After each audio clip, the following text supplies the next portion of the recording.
I got these animals out on the grass. Oh, okay. So, a week ago, I said within 1 week I will be ready to go. I'll have found a property, and I will have gone into contract, right? And so it's been about 6 or 7 days since I said that, and today I am going to be signing contracts. And so I found a piece of property that I like.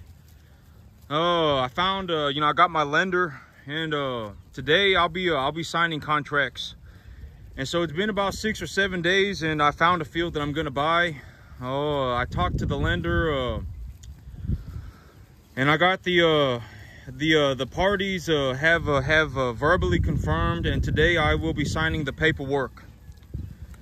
And so tomorrow I will be taking animals to market. These bigger animals like this, these bigger ones, I'm gonna go ahead and take them to market because well, I need some money. I need money to go and do the survey, and I need money to go and do the title. I don't know who's gonna be paying for the title, but I think it's I think we're just well, I'm gonna be paying half and half, whatever the case, right? I need some money.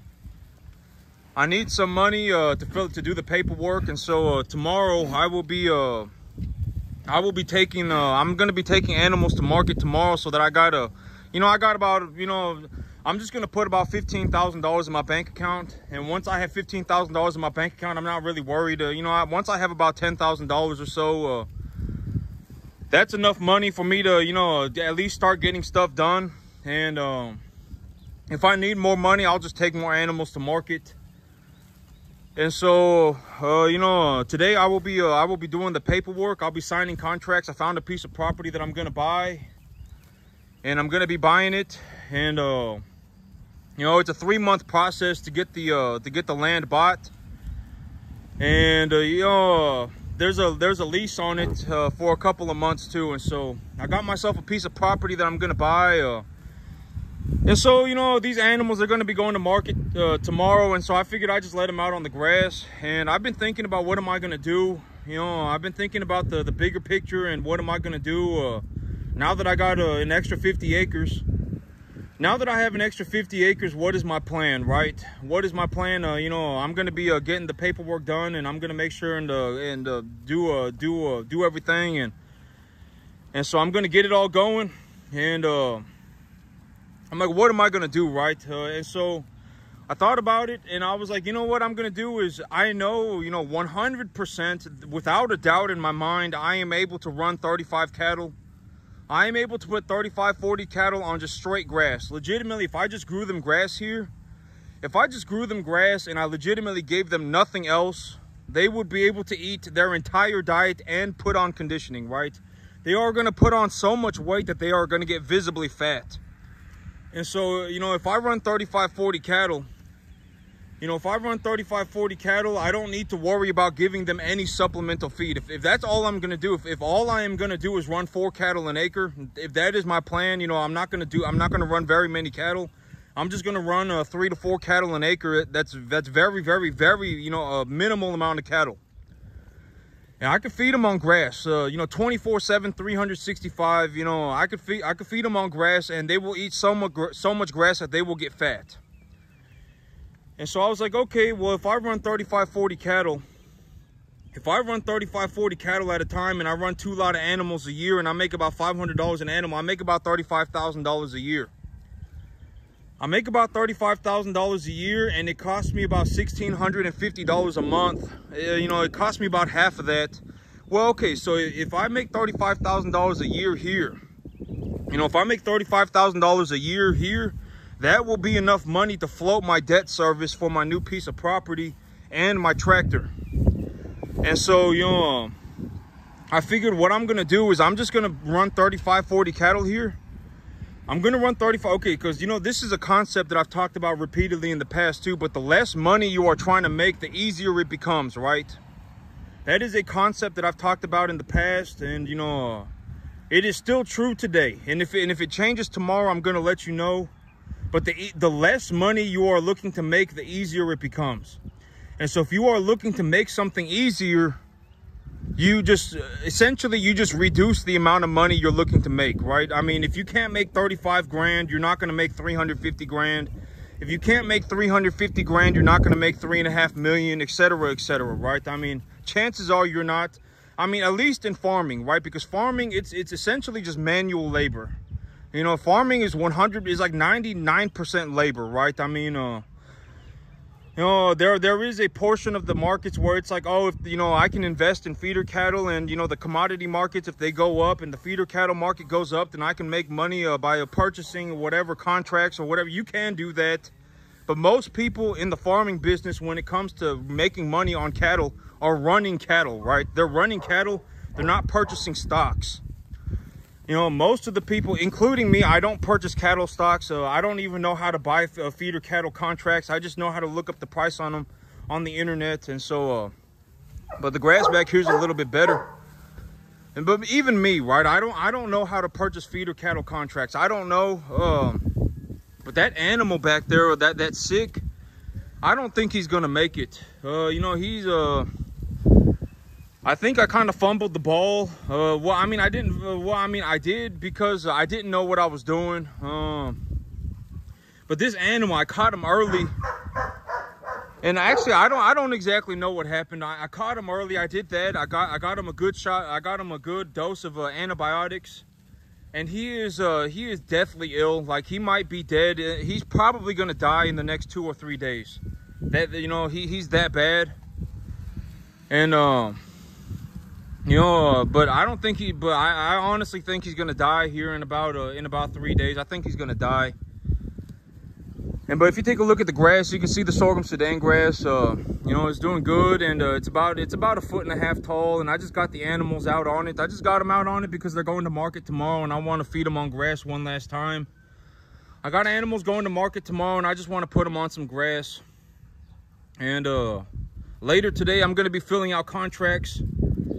I'm going to be signing contracts. I'm not going to be filling them out, excuse me. I'm going to be signing contracts, and I found myself a new piece of property that I'm going to buy. And my big idea, I was thinking about this morning, and I was thinking about this last night, and what am I going to do in terms of my business plan? What I'm going to do is I'm only going to raise 35 to 40 animals here, because if I only raise 35 to 40 animals, the amount of difficulty that I go through is very minimal, right? I mean, it's not hard at all. I mean, it's much harder to run 55, 60, 70 animals than it is to run 35, 40. It is much harder, you know, because by the time, okay, so on a 10.5 acre field, if the weather is, you know, if you are getting that 1 inch of rain a week, if you are getting that one inch of rain a week, and you are also in a situation where it's between 65, 70 in the evening, and it's between 85 and 90 in the afternoon, and you're getting one inch of rain a week, you are going to be able to add, you know, you are going to be able to grow enough grass to feed, you know, about, you know, probably 100 animals. You are going to grow enough grass to feed about 100 animals. But the moment, you know, like at the moment it doesn't rain, right? Like if you go through a 2 or 3 week drought and your grass stops growing, I mean, it's very difficult. I mean, if you got, you know, like even now with 45 animals, well, I mean, with 45 animals, now that I have grass, you know, I had to replant my grass. And so there was a period of time where I had to put the animals on feed.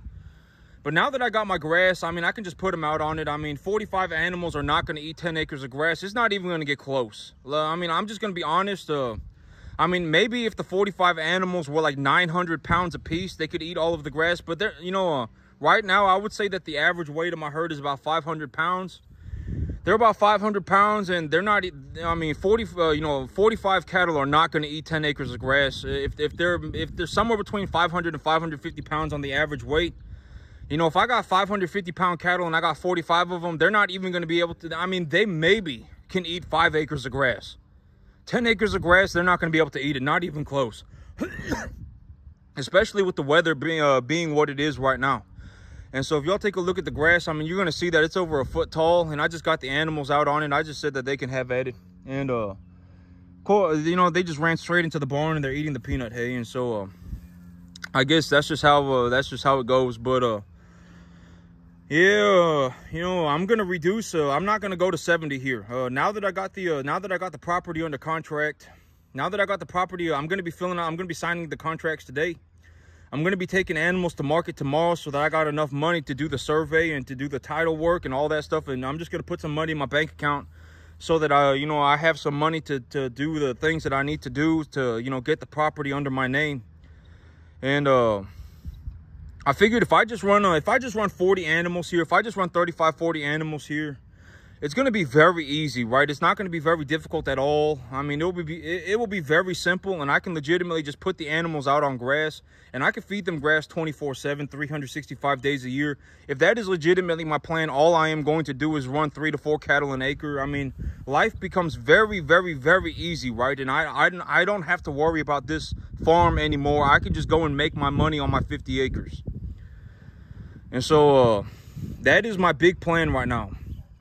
I'm going to make enough money here to float my debt service, and then I'm just going to call it a day. And once, and the thing about floating debt service is, let's say right now I'm looking to start, another farm, right? I got another piece of farmland, and I'm looking to get that going, and it's going to cost me $1,650 a month for the farm, and it's going to cost me $1,350 for the tractor, right?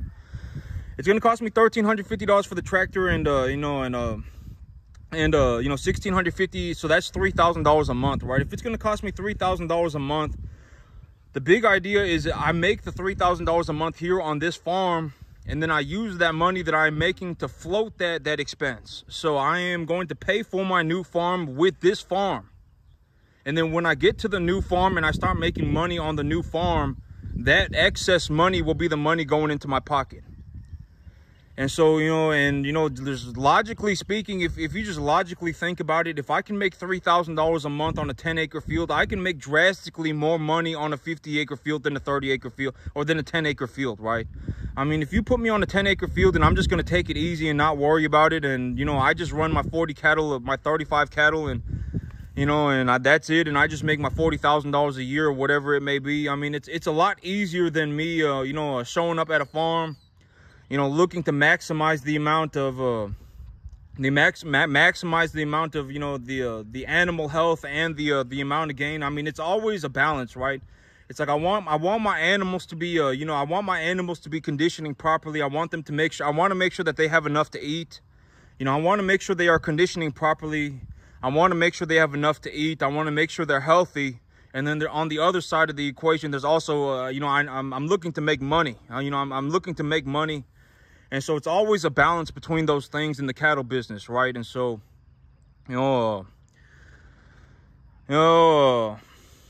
yep. So, but when I'm looking to maximize when I'm looking to maximize that,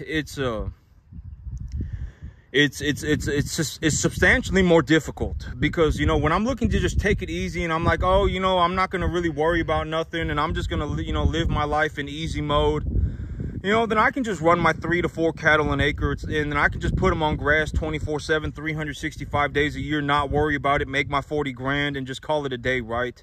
But if I'm looking to make sure that all, a majority of my grass gets harvested, my cattle eat a boatload of grass.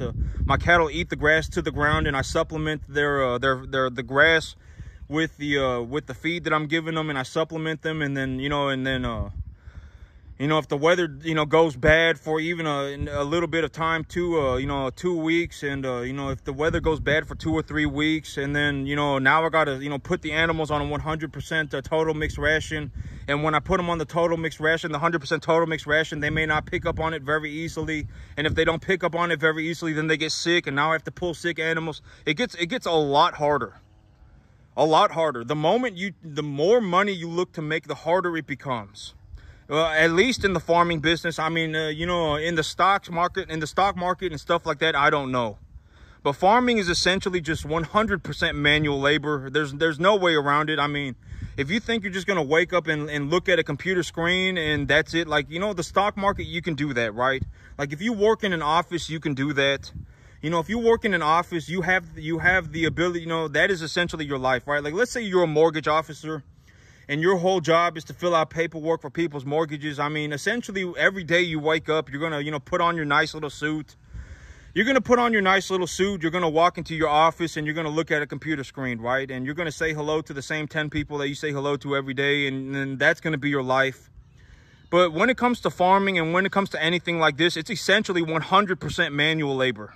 There is no going around it. I mean, you're not going to be sitting there just looking at your cattle feeling pretty. You know, in all honesty, a lot of people, particularly in the cattle business and in the farming business, you know, if that's what you turn into, you're not going to make any money. You know, if you wake up every morning and you just, you know, you see this happen a lot. I mean, you know, they'll have this massive, like, 200-acre field. Somebody will have a massive 200-acre field. And they'll have like 30 cattle on it, right? They'll have like 30 mama cows on it, and then they're just, you know, sitting there doing nothing, right? And if you turn into that, you are not going to make any money. You're not going to. I'm not going to say you're not going to make any money, because you probably will make a little bit of money, but I mean you can make drastically more money. I mean, realistically, you could probably run I would say, you know, like me personally, I run like 3 to 4 cattle an acre, you know, and then when I really push the numbers, I can go up to about 7. I can push the numbers up to about 7 reasonably. I can push the numbers up to about 7 cattle an acre.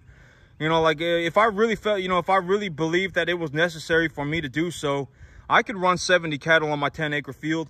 But here's the thing is that, you know, now that I got this 50-acre field squared away, and I'm looking to, you know, get this 50-acre field squared away, I've been thinking about it, and I was like, you know, if I run 70 cattle an acre, I will have to buy more feed, and I will have to, you know, I will be splitting my chops open, and I'll make about I'll make about $6,000 a month if I do that. But if I only run 40, you know, 35 to 40 cattle an acre, or excuse me, not per acre, if I only run 35 to 40 cattle, if I only run 3 to 4 cattle an acre, I can still make about $40,000 a year, and I wouldn't be splitting my chops open, you know, 24/7, 365 days a year. I could just put them out on grass, right? I could just put them out on grass. I can make my, you know, my $40,000 a year, and I can use that money to leverage for my, you know, I can pay for my tractor, and I can pay for my new piece of property, and the money that I make on my new piece of property is the money that I'll put in my pocket. And so, yep, that, you know, but I said, you know, I said 1 week ago that I was gonna, you know, get a property under contract, and it's been about 6-7 days, and I've got a property on it. Today, I'm gonna be signing the paperwork.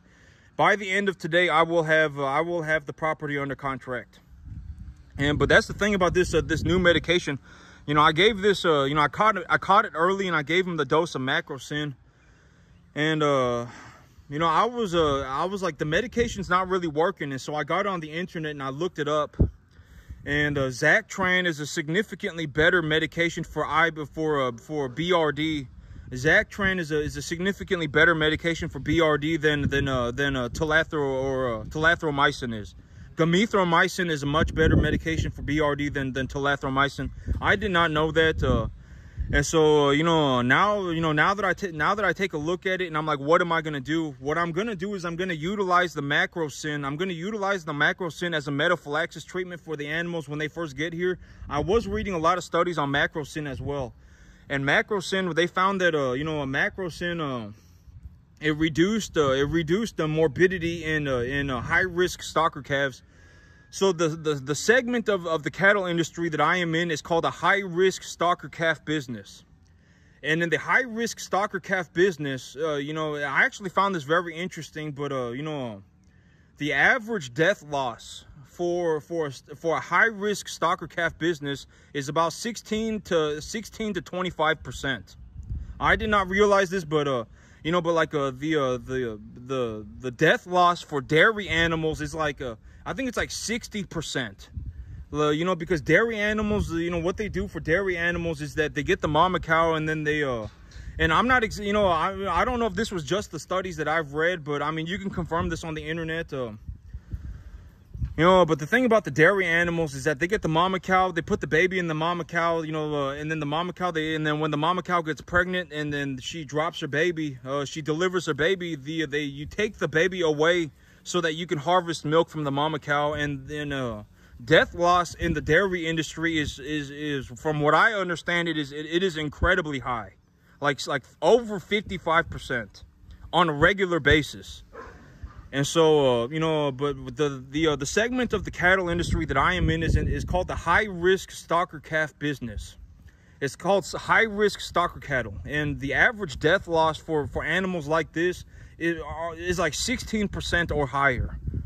there are many studies where they just, you know, they lost, you know, I found actually one thing that I found very interesting was that, you know, it was one study, and in one study they had 4 lot of animals, and in one lot of animals they lost like 93% of their animals. In the second lot of animals they lost 76%. In the third lot they lost like 60%. And in the fourth lot, I mean, I think it was like 50%. Legitimately, it was just one study with 4 lot of cattle, and that's how many cattle they lost. But I mean, if you go on the internet, you can, I mean, it's unfortunate, right? It's unfortunate, and you know, we we have to do better as cattle people. But there are a lot of instances where, for example, hey, leave them alone.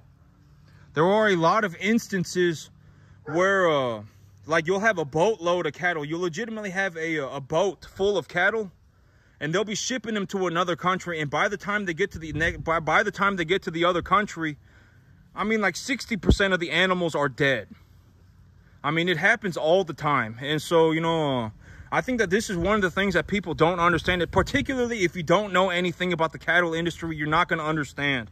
And this is why I'm so, you know, adamant about, you know, giving good information. You know, use this vaccination for this reason, use this medication for this reason, you know, feed the animals this diet for this reason. That's why I am so adamant about giving good information, because if you don't know the cattle business, if you don't know how to farm, you're not going to understand. You're not going to understand at all.